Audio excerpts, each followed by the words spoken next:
Aluno da mediação tecnológica, vem comigo bater essa bola da história, essa bola do conhecimento. Então nós, juntos, estamos construindo o nosso time vencedor.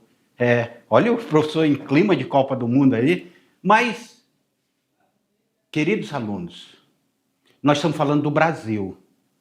Nós já estudamos o Brasil indígena, antes da chegada dos portugueses. Nós estudamos a chegada dos portugueses ao Brasil, chamado Brasil Colônia, quando o Brasil foi colonizado por Portugal. Em 1808 veio a família real para cá. A família real chega ao Brasil e nós temos o período joanino. Depois Dom João vai embora para Portugal, entra Dom Pedro I, proclama a independência do Brasil em 1822. Nós temos o início do primeiro Império Brasileiro, com Dom Pedro. A ida de Dom Pedro volta para Portugal. Quem fica é seu filho, Dom Pedro II, só que ele só tinha 5 anos de idade. Vamos passar por um período regencial, onde as pessoas governavam por ele, em nome dele. É dado o golpe da maioridade, ele se torna imperador do Brasil. Dom Pedro II, com apenas 14 anos de idade, vai ser proclamado imperador do Brasil, coroado com 15 anos de idade.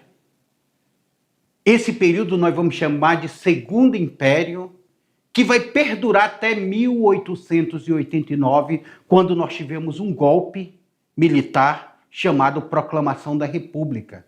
E eu já expliquei para vocês o que significa golpe em outra aula. E aí essa saída de Dom Pedro II, vai começar um Brasil república. A princípio, uma república da espada, 2 militares, Deodoro da Fonseca, Floriano Peixoto. Depois nós tivemos uma república oligárquica. Uma república oligárquica que vai perdurar até o Washington Luiz, que vai receber um novo golpe agora de Getúlio Vargas. Getúlio Vargas toma conta do poder, vai ficar 15 anos no poder. Na saída em 1945, entra Eurico Gaspar Dutra, é uma nova Constituição.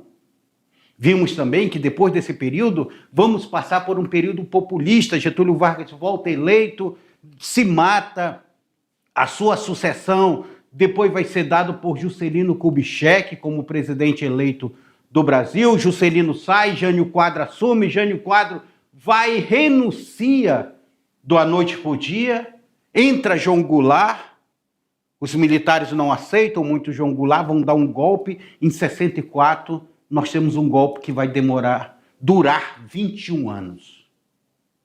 Ainda nessa república, nós entramos num processo de redemocratização, com Tancredo Neves sendo eleito indiretamente, depois o José Sarney assume com a morte de Tancredo Neves, Fernando Collor de Mello se tornando o primeiro presidente eleito do Brasil após o processo de redemocratização e com a Constituição de 88.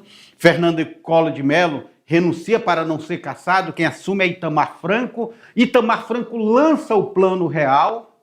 O ministro da Economia de Itamar Franco, Fernando Henrique Cardoso, assume a presidência da República, se torna presidente por 2 mandatos.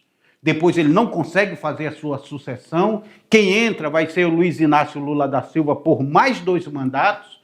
Lula sai, deixa a Dilma, que vai ser eleita e depois reeleita, só que Dilma novamente recebe um golpe. Um golpe que tira ela do poder. Quem vai assumir vai ser Michel Temer. Michel Temer vai governar e nós vamos ter uma eleição aí do Haddad juntamente com o Jair Bolsonaro. Jair Bolsonaro se torna presidente da República, passa por um período pandêmico ali, o governo dele não é aprovado e ele não se reelege. Assume Luiz Inácio Lula da Silva, que nós temos hoje, o nosso governo vive esse período. Por que eu fiz esse histórico para vocês? Para vocês entenderem agora a aula de hoje, que nós vamos falar de um Brasil contemporâneo. Como é que está o Brasil hoje, dentro dessa globalização, dentro dessa industrialização? Eu fiz essa revisão de vocês para nós compreendermos o que é a República. República que tem eleições, golpes, tentativa de golpe. Nós tivemos vários acontecimentos que estão hoje Não são novos, já existiram na história. Na tela para vocês, porque a nossa aula de hoje, a aula de número 43, nós vamos falar de um Brasil contemporâneo. E esse Brasil contemporâneo, apesar dos avanços, nós ainda não conseguimos vencer as desigualdades e o desafio desse Brasil contemporâneo dentro da globalização. A desigualdade social entre quem mora nas favelas, nos bairros afastados, nas periferias, é diferente de quem está morando dentro de condomínios de luxo. São dois Brasis. A oportunidade para esse Brasil aqui não é a mesma oportunidade para esse Brasil. Esse daqui que precisa ainda de um pouco de tutela, de segurar na mão para que ele possa vencer e ultrapassar essa barreira.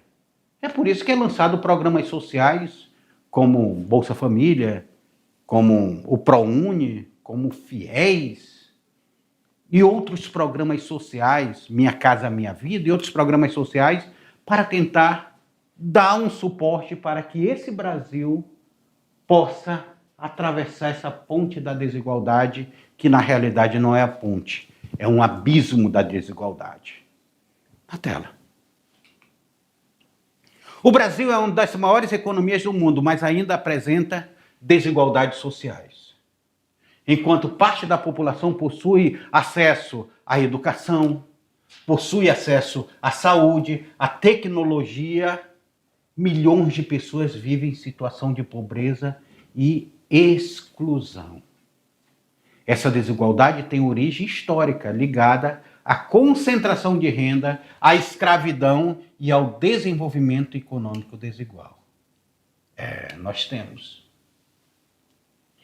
Se não bastasse, o desenvolvimento brasileiro ocorreu de forma desigual entre as regiões.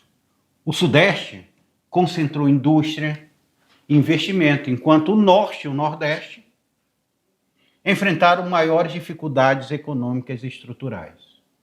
Na Amazônia, onde nós vivemos, além de problemas sociais, existem desafios ligados ao desmatamento, à mineração ilegal e aos conflitos de terra que ainda são fortes hoje. Então, esses dois Brasis que a gente fala, que a gente estuda, é um Brasil de oportunidade. O que é oportunidade? O que é essa palavra oportunidade? Será que todos nós somos iguais? Vamos dar um exemplo. Será que você, que mora aí na linha, nas comunidades quilombolas, nas comunidades indígenas, que mora no Baixo Madeira, tem a mesma oportunidade de uma pessoa que mora na cidade, ao lado de uma UPA, tem oportunidade da saúde? Olha isso daqui que nós vivemos aqui, a mediação tecnológica é uma inclusão social, é um projeto de inclusão social. Por quê? Porque é a maneira que se teve da educação de qualidade chegar até vocês. Já pararam para pensar se não fosse a mediação tecnológica? Como era que vocês estariam fazendo o ensino médio? Aonde vocês estariam estudando o ensino médio? Teriam que ir para a cidade? Com os problemas sociais que tem nas cidades? Com a vulnerabilidade que tem na cidade? Que vocês iriam passar? Então esse Brasil ele precisa de mecanismo que diminua essa desigualdade social. Povos indígenas, quando se cria o DICEI, de saúde indígena, é para tentar fazer uma saúde diferenciada chegar até vocês. Quando se cria um programa Saúde da Família, é para fazer com que a saúde chegue até vocês. Porque lá vocês não têm o João Paulo que nós temos aqui. Um hospital equipado, mas que já é obsoleto, não cabe mais. Vocês não têm a UPA, como nós temos aqui, a unidade de pronto atendimento, onde se a gente acontecer alguma coisa, corre para lá. Vocês não têm plano de saúde. Então, será que nós somos iguais? igualdade de oportunidade mesmo. Será que quem trabalha na lida tem que acordar cedo para ordenhar, para prender o gado, para trabalhar na roça, para plantar, para ir pescar ou para fazer algum afazeres aí que vocês têm? Tem a mesma oportunidade de quem acorda cedo, tem um café da manhã servido, vive no ar-condicionado para estudar, estuda, tem um escritório dentro de casa para estudar, à tarde vai para a escola, depois vai para o cursinho preparatório. Será que tem essa mesma oportunidade? Será que são iguais? Será que existe meritocracia dentro dessas oportunidades? Pensem na tela para vocês.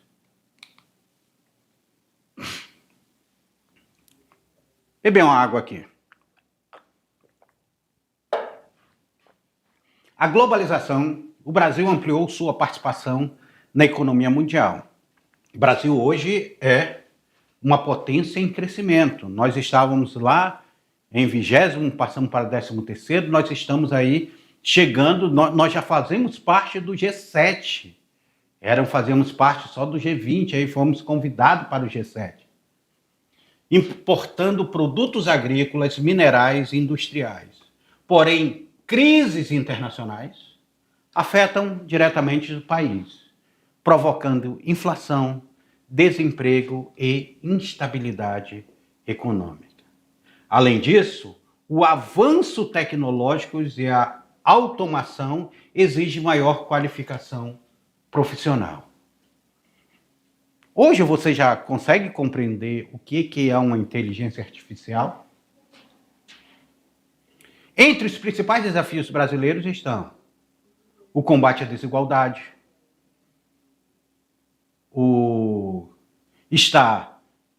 melhorar a educação, reduzir a violência, preservar o meio ambiente, gerar emprego. O Brasil possui grande potência econômica, mas precisa unir crescimento, inclusão social e sustentabilidade. Tá certo? O Brasil possui grande potencial econômico, mas enquanto a gente não unir crescimento, inclusão social, porque todos têm que estar inclusos nesse crescimento, mas de forma sustentável, para a gente não destruir o nosso meio ambiente, a gente não conseguirá. O Brasil é considerado uma nação, uma potência emergente. Que é a bandeira do Brasil, um símbolo nacional, uma bandeira nossa, que é uma bandeira republicana, que foi criada na República. Tanto é que ela tem uma frase dos militares que eram positivistas na época, eles utilizaram uma frase de Augusto Comte, que era um filósofo positivista, que ele dizia: amor por princípio, ordem por base e progresso por fim. Aí eles tiraram um pouco do amor e ficou só ordem e progresso. Mas uma bandeira que foi baseada na bandeira utilizada pelo Império Brasileiro. Dom Pedro II utilizava em seu governo essa bandeira, só que aqui no meio da bandeira tinha o símbolo do Império e foi mudada pela ordem e progresso e pelas estrelas representando o Estado brasileiro. Mas como é que está esse Brasil emergente? O Brasil tem um crescimento no PIB nos últimos tempos, eu tenho acompanhado, muito grande. Nós tivemos uma taxa de desemprego despencando. É uma das menores taxas de desemprego já vivida na nossa história. Então, ele se torna uma potência. O Brasil conseguiu vencer a fome. Tá? Consegue vencer a fome hoje, através dos programas sociais, se conseguiu vencer a fome. Os programas sociais, quem não consegue emprego ainda tem acesso aos programas sociais. E esse Brasil é um Brasil em crescimento. Hoje o agronegócio ele é muito forte dentro do Brasil, ele representa uma grande parcela na nossa balança comercial e no nosso PIB, tem uma relação muito grande, mas o Brasil não pode só vender commodities. O Brasil precisa se industrializar e incluir. Na tela para vocês. Potência emergente é um país que amplia a influência econômica e política no mundo. O Brasil ganhou destaque internacional no século XXI devido ao crescimento econômico e ao aumento das exportações. Seu território, população e riquezas naturais aumentaram sua importância estratégica e global. Atualmente, o Brasil é um dos maiores produtores de alimento do mundo. É por isso que a China fica de olho no Brasil, porque nós produzimos alimento, eles precisam muito de alimento. O Brasil possui grandes riquezas naturais como petróleo, pré-sal, e agora lá na foz do rio Amazonas foi descoberta também mais vestígio de petróleo, que pode ser maior do que o pré-sal, só que o pré-sal foi privatizado. Minério de ferro, água doce, biodiversidade, claro, o que está mais sendo discutido hoje, terras raras. O Brasil possui terras raras. O agronegócio tornou-se um dos setores mais importantes da economia brasileira, fortalecendo as exportações e a presença do país no comércio mundial. Então, esse Brasil que a gente fala é um Brasil potente, é um Brasil que ele produz petróleo, tá? Nós perdemos o controle porque foram privatizadas nossas refinarias. Hoje a gasolina e o diesel poderiam estar mais barato. A gasolina poderia estar mais barato se nós ainda possuíssemos nossa refinaria, que foram vendidas. A do Amazonas foi vendida do Nordeste, foram vendidas várias refinarias do Brasil. Então a gente produz petróleo bruto, que são commodities, mas não consegue refinar. E a gente tem uma grande produção com pré-sal. Nós temos uma grande produção. A Petrobras é uma das maiores, a maior empresa brasileira é a Petrobras. Tanto se tentou também privatizar a Petrobras, mas ela ainda é um patrimônio nacional. Nós temos o agronegócio, muito forte no Brasil. O Brasil produz frutas, o Brasil produz borracha, o Brasil produz milho, ele produz cana-de-açúcar, ele produz soja. A soja toma conta do maior bolo desse agronegócio. O Brasil é grande produtor de gado. Você sabia que em Rondônia, o gado, aqui em Rondônia, o gado é muito maior da produção de gado do que de soja na nossa economia aqui em Rondônia? Pois é. Esse dia eu fazendo um estudo, calcula-se que tenha 10 cabeças de gado para cada habitante de Rondônia. Eu disse, meu Deus, cadê minhas 10 cabeças de gado que não estão aqui? Mas é o cálculo que se faz aí nessa quantidade de gado. Na tela. O Brasil ampliou sua participação em debates internacionais sobre meio ambiente, sobre paz mundial. Agora mesmo, recentemente, nós tivemos uma reunião do G7, onde o presidente do Brasil ele se posicionou sobre essa questão, sobre a paz mundial. Teve uma reunião com Zelensky para falar sobre a paz, para não guerra, sobre o meio ambiente. O Brasil sempre desponta no meio ambiente. O desmatamento no Brasil em 2025 ele despencou muito. Aqui em Rondônia também, em 2025, o desmatamento despencou e a produção aumentou. Então a natureza não é inimiga da produção. E a produção não deve ser inimiga da natureza.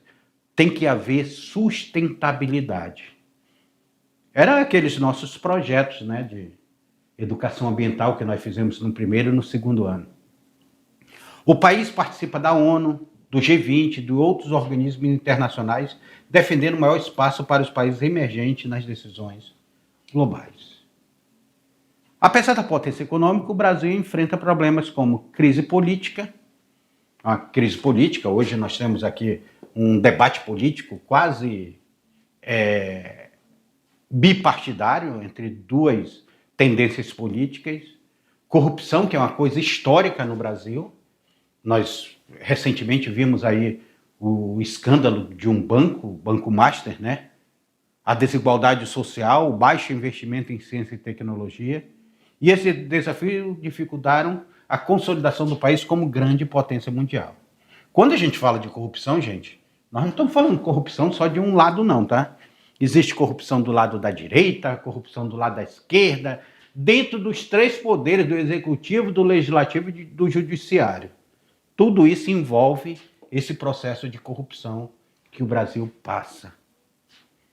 E agora, é claro, o que segurou a economia do Brasil na última década, os BRICS. E a criação dos BRICS, ele deu um impacto numa geopolítica muito forte. Então os BRICS, eles são presidentes. Vocês sabem quem é presidente do BRICS hoje? A ex-presidente do Brasil, Dilma Rousseff. Ela preside um sistema que envolve banco. Estão tentando até pensar numa moeda única para os BRICS. Isso assusta muito os Estados Unidos. Eles vão em contra dos interesses dos Estados Unidos. O B é de Brasil, o R de Rússia, o I de Índia, o C de China e o S de África do Sul, South Africa, lá como é escrito África do Sul em inglês. E aí os BRICS, eles vêm se fortalecer e tentar se juntar para eles se protegerem. Hoje, os Estados Unidos, para invadir o Brasil, vamos supor assim, ele vai ter que pensar muito, porque o Brasil ele tem acordos multilaterais com esses países. E esses países, hoje o Brasil, diferente da Venezuela, né, que foi invadido, o presidente foi sequestrado lá, levado para os Estados Unidos, preso nos Estados Unidos. Hoje, para isso acontecer no Brasil, ele é muito difícil, porque ele passaria por um processo muito complexo, pela força que o Brasil tem hoje dentro do processo econômico. Na tela aí para vocês. Os BRICS é formado pelo Brasil, Rússia, Índia, China e África do Sul. O grupo busca fortalecer a cooperação econômica e política entre os países emergentes. Além disso, defender maior participação dessas nações nas decisões internacionais. Só que os países do BRICS possuem grande população. Quase a metade da população mundial está nos BRICS. O mundo está chegando a 8 bilhões. Quase 4 bilhões estão aí participando dos BRICS.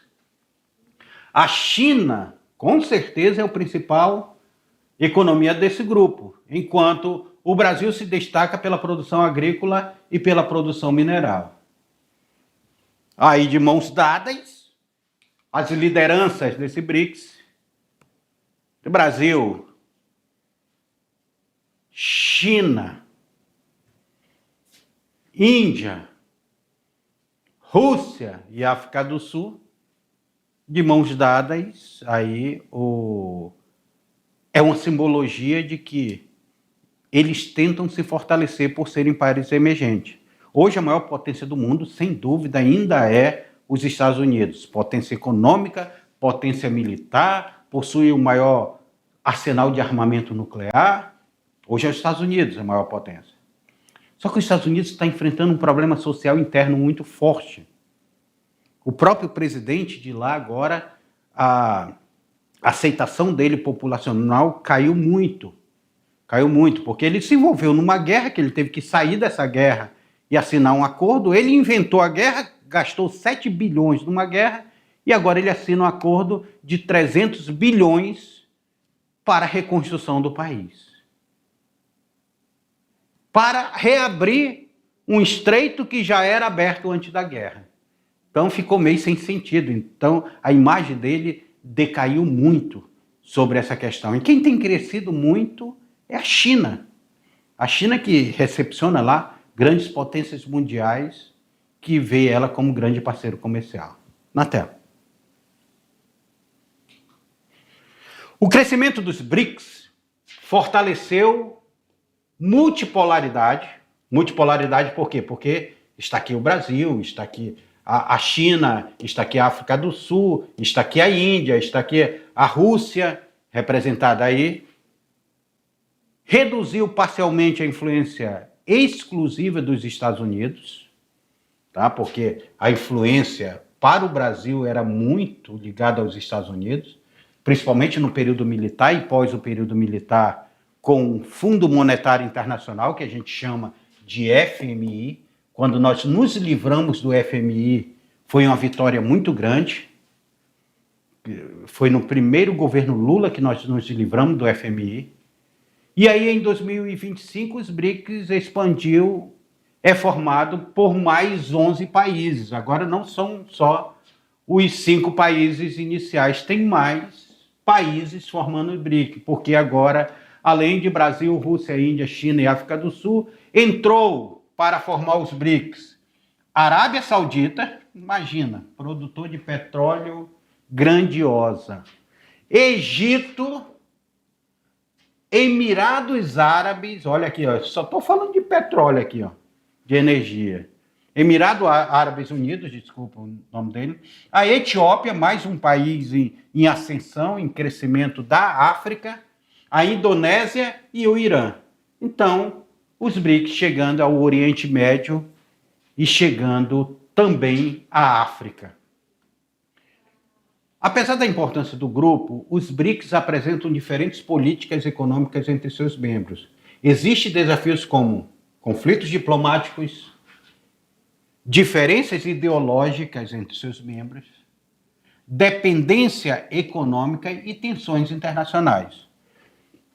Além disso, as guerras e as disputas globais afetam diretamente o grupo, especialmente devido ao peso internacional da Rússia e da China. Então, os BRICS, eles têm, deixa eu apagar aqui que está muito riscado, professor, pelo amor de Deus, ele tem a influência sobre esses países aí participam dos BRICS, fortalecem tanto a África quanto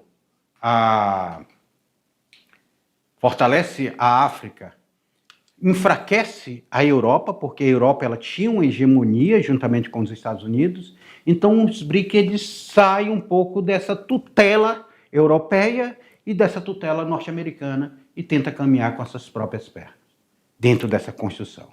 Mas, espera aí, olha aqui, falando de BRICS. Mas eu coloco uma pergunta aqui para vocês. Vocês acham que é possível nós entrarmos numa terceira guerra mundial? É um medo. Recentemente, a terceira guerra mundial é um medo dessa possibilidade. Porque uma terceira guerra mundial, assim mesmo como foi a primeira e a segunda guerra mundial, ela seria de uma forma diferente. Nós poderíamos, numa terceira guerra mundial, destruir a humanidade.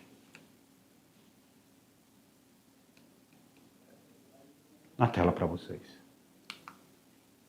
Atualmente, tensões entre grandes potências, disputa econômica e conflitos regionais aumentam a preocupação sobre uma terceira guerra mundial. Questões envolvendo armas nucleares, tecnologia militar e disputas territoriais fazem parte desse cenário. Entre as tensões internacionais mais preocupantes hoje da atualidade, nós temos a guerra entre a Rússia e a Ucrânia, que ainda não acabou. O Brasil esse dia teve até uma reunião com a Ucrânia para ver se ele intermedia um tratado de paz. As tensões entre os Estados Unidos, que tinha atacado o Irã, e Israel, que também tinha atacado o Irã, e o Irã ficou forte lá, o Irã se mostrou forte e obrigou os Estados Unidos a assinar um termo de paz. Espero que esse termo de paz prolongue e acabe aquela guerra lá, porque é uma tensão muito grande. Conflitos dentro do Oriente Médio e disputa econômica entre a China e os Estados Unidos. Os Estados Unidos, esses dias, taxou a China taxou os Estados Unidos, depois os dois tiveram que voltar atrás. Os Estados Unidos teve que voltar atrás.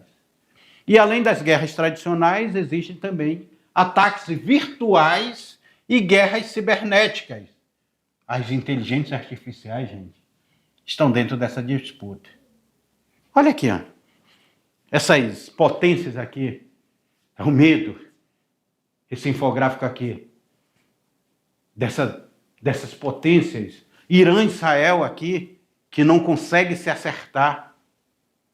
Judeus e islâmicos, assim mesmo como Israel basicamente destruiu os palestinos lá de faixa de Gaza, agora ele quer expandir a sua conquista. A Rússia e a Ucrânia que não chegam ao entendimento, e fora essa briga política aqui de duas potências que brigam pelo mercado internacional. Daqui não tem ninguém santo não, tá? Os Estados Unidos quer um pedaço do bolo, a China quer um pedaço do bolo, e eles querem fazer um domínio global. A China está em crescimento. Ela não quer nem sair de ser taxada como país emergente, sabia disso? A China prefere ser chamada de país emergente. Só que ela está no crescimento tão grande que há uma perspectiva de que ela ultrapasse os Estados Unidos. Aí o que os Estados Unidos fez? Financiou guerras contra países que estão aliados à China. A Venezuela, que vendia petróleo para a China, ele foi lá e tomou a Venezuela. E o Irã também, que faz negócio de petróleo com a China, tentou tomar o Irã, mas não conseguiu. Só para vocês olharem que essas guerras também elas têm esse fundo geopolítico por trás. Na tela para vocês. Muitos especialistas acreditam que as armas nucleares reduzem a chance de uma guerra mundial direta.